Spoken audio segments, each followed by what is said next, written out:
So, colleagues, good afternoon. I'm happy to welcome you here at this highly useful event, which allows us to have a discussion on some very important topics which are important for us all. So, in ICL System Technology, I focus on SCADA information security. I work for 6 years in the company, and I worked a lot with different types of systems. But back in the days, I selected SCADA security as my focus area. So the topic of my presentation is life after Federal Law 187. So it was enacted earlier this year, and before we were focused on SCADA security, and we took some measures. But after it was enacted, for us it wasn't something unexpected. So it didn't come all of a sudden. We keep taking care of the cybersecurity of SCADA, but we still have some gaps in the legal framework. So let's imagine what our life before enactment of Federal Law 187 was like. So at first, the Order 31 was adopted, which was conventionally mandatory, and then the federal law was enacted and the respective bylaw. So it would be interesting to investigate what to do. So if before we were guided by Order 31, so what to do with all our developments, with all our solutions implemented,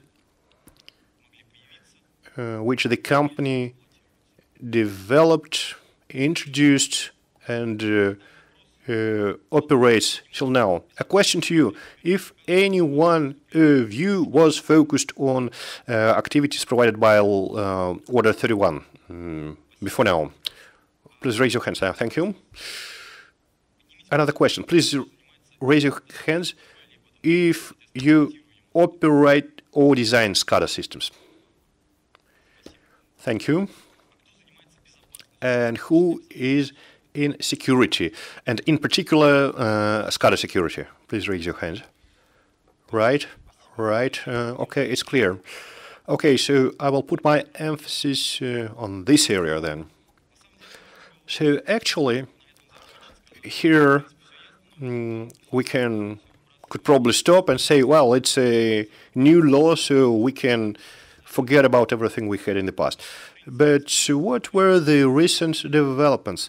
So since Order 31 was adopted, so we convinced our top management that we need to focus on SCADA security. So you probably contacted your lawyers, your legal people, and at the end of the day, the decision was made. We started to include requirements to security when SCADA was upgraded. Please raise your hands if you, in your company, include those requirements at the stage of SCADA system developments. How many of you? Well, not so many. So our practice shows that in recent 2 years, when we develop SCADA, we have subsections that requirements of Order 31 should be implemented. And in recent years, SCADA vendors offer security solutions even before the Federal Law 187 was enacted. So let me touch upon the most popular, the most relevant issues. So SCADA and CII objects. So let's put aside categorization. Let's assume that you have some works performed following requirements of Order 31 that you are a subject of CII and that your SCADA supports automation of a critical process. So what do we get at the end of the day? So the main question would be, when do we put the equality side between SCADA and CII object? Because according to the definition, critical infrastructure, information infrastructure objects include automated sites and communication channels, and SCADA traditionally included some different objects. So it depends on how you classified it. Would it be just SCADA or anything bigger than SCADA? The next question is on how you shape your requirements. Quite often we hear that question in the context that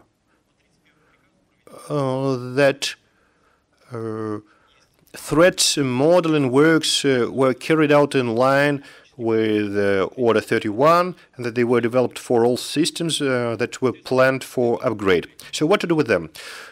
The answer is simple. You can use them.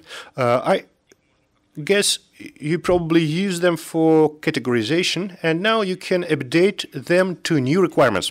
So we can be based. So if the protection object changed, we can review threats that can emerge, or they can be taken away from the list. As for the threat sources, according to recommendations of FSTEC, we use the base threat model or other sources that we liked, or what if they are available to us, and methodological documents of STEC.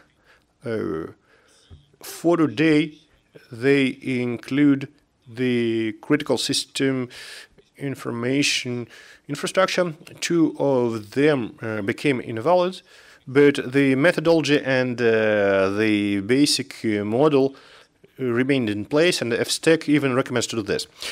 Regarding requirement development. So let's be based on what we developed the requirements to protection of SCADA, and we have the technical specification. So if the protection object changed, then we need to correct it and see if requirements also changed. So if we compare Order 31 and Order 239, you will see that some requirements were added and some were removed. So we have to correct the technical specification, and we don't have to repeat or to initiate any big project. Maybe we will need some further investigation if the technical spec was developed long ago, but we have a ready document in place we have to just correct.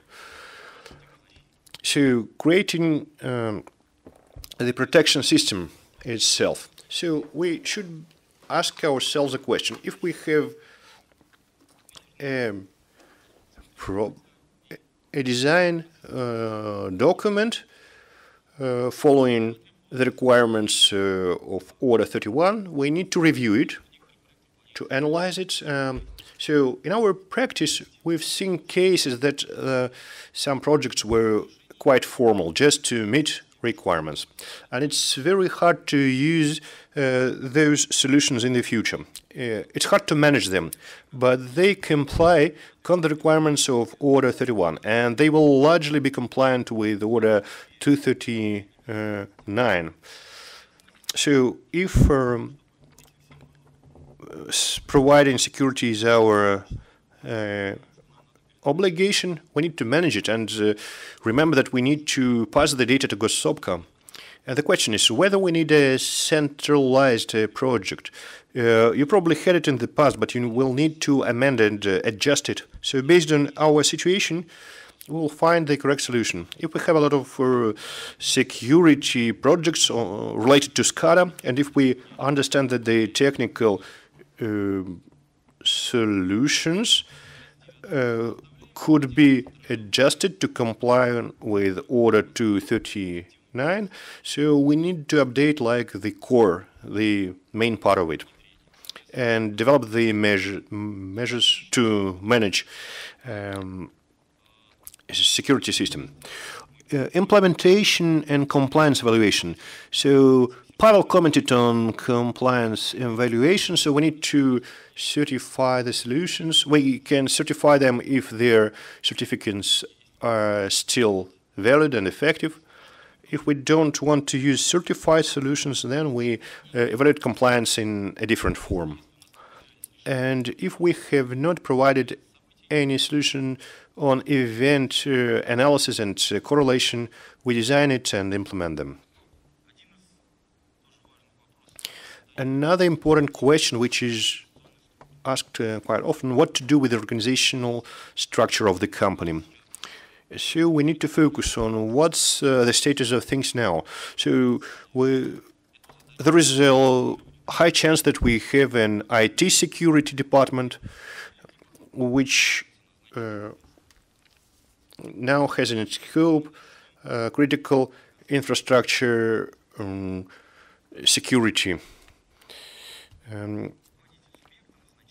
So the head of the subject should assign a business unit which would focus exclusively on CII security.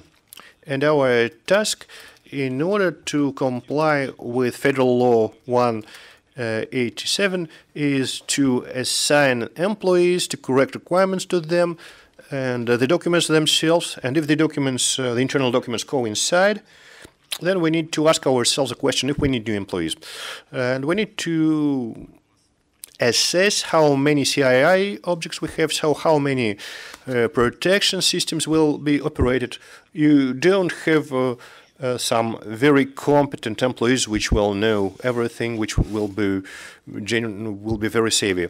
And quite often headhunters try to find them. But according to our practice, a person can be savvy in adjacent areas like network security, application security, antiviruses, control over devices. A person who is savvy about network security and other disciplines, so is a unique, and we only have a handful of them.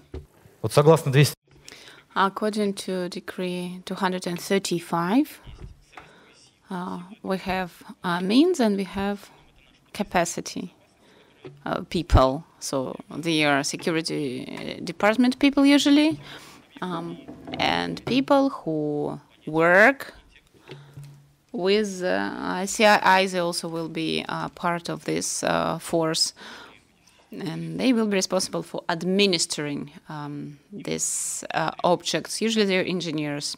And we need to meet the requirements of creating the Gossopka unit, and our colleague from the Federal Security Service explained what kind of people we need for this unit. We also tried to calculate, to make an estimate. There will be 3 lines, so it's about 10 to 12 people. Maybe they will need to be available 24/7. They have holidays, they get ill sometimes, so we need quite a lot of people for this unit. Summing up, we are not starting from scratch. We continue what we've been doing. We have something to start with, and we're going to use all of that. So, creating this system of protection according to the Federal Law 187, here we need to just make some additional actions, and for example, ensure integration with Gossopka. That's some additional actions. And the last thing, creating organizational processes in the company, possibly some changes to the organizational structure.